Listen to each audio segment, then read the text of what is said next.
Rumah Tahanan Negara Kelas 2B Bangli adalah unit pelaksanaan teknis pemasyarakatan di bawah Kementerian Imigrasi dan Pemasyarakatan. Selama proses penahanan, warga binaan pemasyarakatan diberikan bimbingan kemandirian. Pembinaan diberikan agar warga binaan pemasyarakatan yang ada di Rutan Bangli tetap produktif, meskipun selama proses penahanan mereka berada di dalam rumah tahanan negara. Di Rutan Bangli sendiri, pembinaan ada berbagai macam jenisnya, seperti peternakan, perkebunan, pengelasan, dan pembinaan lainnya. Pembinaan sendiri diberikan agar mereka tetap produktif sekaligus memiliki skill tambahan, agar nantinya ketika kembali ke masyarakat mereka dapat diterima dan menyukseskan program pemerintah yaitu reintegrasi sosial, di mana seorang napi atau narapidana dapat diterima dengan baik di masyarakat, mampu beradaptasi dan image yang buruk dapat dihilangkan. Para warga binaan diharapkan mampu menjadi pribadi yang lebih baik setelah dibina di rumah tahanan negara ataupun di lapas.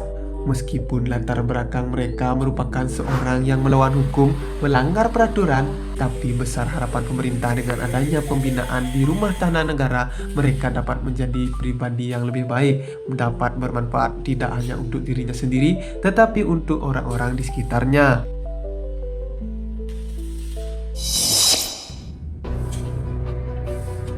Tapi jika kita lihat dengan seksama, para warga binaan dalam pembinaan kemandirian difasilitasi dengan alat-alat tajam maupun alat-alat tumpul.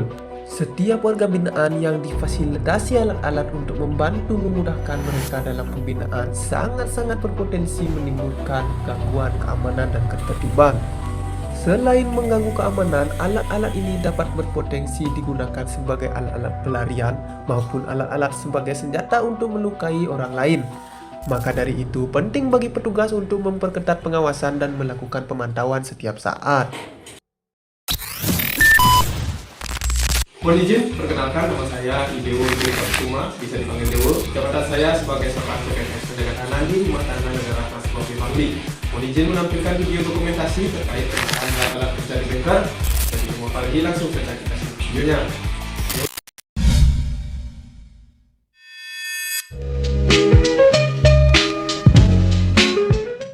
Pada tahapan kegiatan pertama, saya melakukan identifikasi alat-alat kerja yang ada di bengkel, di mana keterkaitan dengan substansi mata pelatihan yaitu nilai kolaboratif. Saya melakukan komunikasi dan kerjasama yang baik dengan petugas dan tamping bengkel dalam melakukan pendataan, mengidentifikasi alat-alat kerja yang ada di bengkel kerja Rumah Tahanan Negara Kelas 2B Bangli. Dalam melakukan pendataan ini, saya tidak lupa juga untuk mencatat nama alat dan lokasi penyimpanan dari alat itu sendiri. Setelah melakukan identifikasi alat, data yang saya dapatkan langsung saya konsultasikan dengan mentor sebelum menuangkannya ke dalam Google Spreadsheet. Setelah saran dan masukan saya dapatkan dari mentor, langkah selanjutnya saya memasukkan data ke dalam Google Spreadsheet guna sebagai database yang nantinya akan saya gunakan sebagai pembuatan barcode.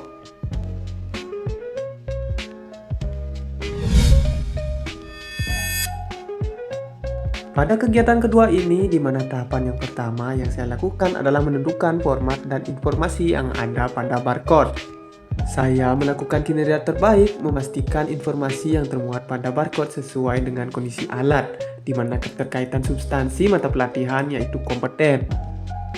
Setelah saya menentukan format dan juga informasi yang ada pada barcode, saya langsung mengkonsultasikan dengan mentor untuk menerima saran dan masukan sebelum barcode itu saya cetak. Setelah menerima saran dan masukan dari mentor, saya langsung melakukan pencetakan barcode.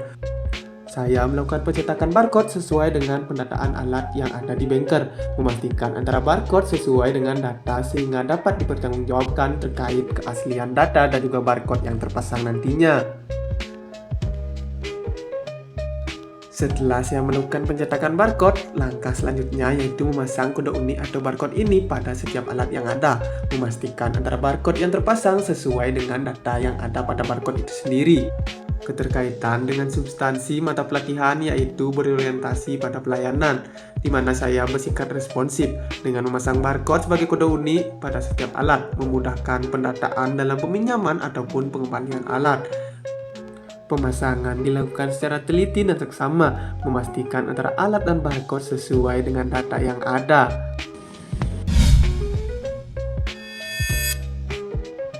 Kegiatan ketiga dengan tahapan yang pertama yaitu menyusun materi sosialisasi terkait pendataan alat-alat kerja di banker. Keterkaitan dengan substansi mata pelatihan yaitu kompeten, di mana saya menyusun materi sosialisasi secara sederhana dan juga memastikan agar penerapannya berjalan dengan sukses.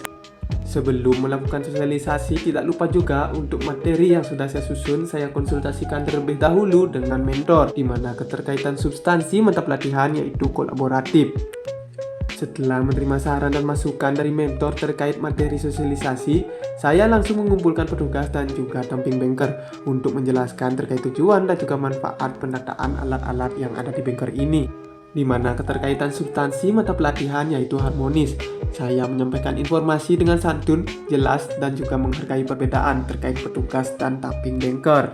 Dalam sosialisasi tidak lupa juga saya memberikan contoh tata cara pendataan alat-alat kerja secara langsung kepada petugas dan WBP, di mana keterkaitan substansi mata pelatihan yaitu loyal.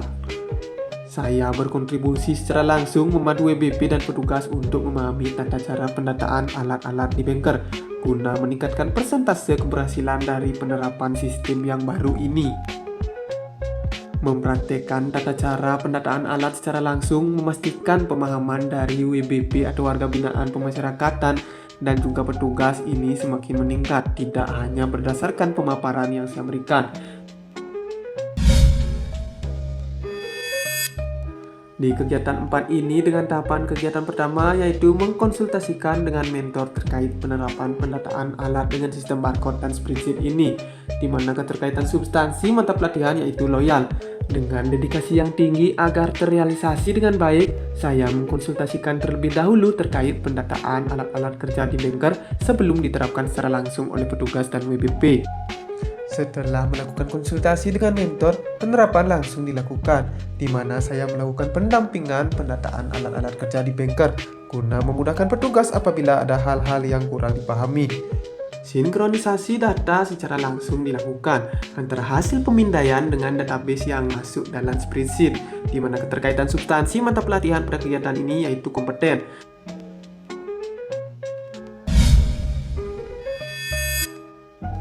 Di kegiatan 5 ini, di mana tahapan kegiatan yang pertama yaitu mengkonsultasikan dengan mentor terkait monitoring yang akan dilakukan, di mana keterkaitan substansi mata pelatihan pada kegiatan ini yaitu akuntabel. Setelah melakukan konsultasi dengan mentor, saya langsung melakukan monitoring, mengecek kesesuaian antara data dan kondisi nyata alat di banker. Selain itu, saya juga mengidentifikasi terkait pelanggaran atau ketidaksesuaian prosedur pendataan alat-alat banker. Setelah melakukan pengecekan secara langsung dan mengidentifikasi pelanggaran atau ketidaksesuaian prosedur, saya melakukan konsultasi dengan mentor terkait hasil monitoring yang saya dapatkan. Setelah mendapatkan saran dan masukan dari mentor, penyempurnaan langsung saya lakukan pada sistem pendataan alat-alat kerja yang ada di banker.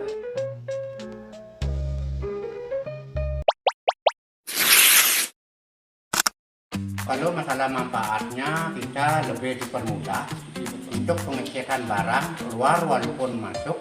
Kita bisa ketahui kapan barang itu akan keluar dan kapan barang itu akan masuk. Kalau bisa, saya minta untuk membuat barcode yang lebih permanen, karena barang yang kita pakai itu peralatan tubuh, modal cangkul, sabit itu kadang-kadang kan menyentuh air, menyentuh tanah kan bisa hilang. Kalau bisa pakai barcode yang lebih permanen itu lebih. Saya pendataan tentang alat-alat di banker membuat lebih efektif, jelas, dan lebih terdata. Tidak saling menuduh seandainya ada peminjaman dan lain-lain atau hilang kehilangan. Sebagai masukan, mungkin kedepannya diganti barcode dari kertas itu dengan yang lebih tahan air atau tahan gesekan agar tidak mudah rusak dan tidak mudah diganti juga. Menurut saya bagus itu, biar alat-alat nggak hilang, siapa yang minjem, siapa yang bawa kan kelihatan loh. Sebenarnya udah pas kalau kasih barcode itu, jadi kemana-mana alatnya itu enak, ada yang keluar kan ada ketahuan siapa yang bawa.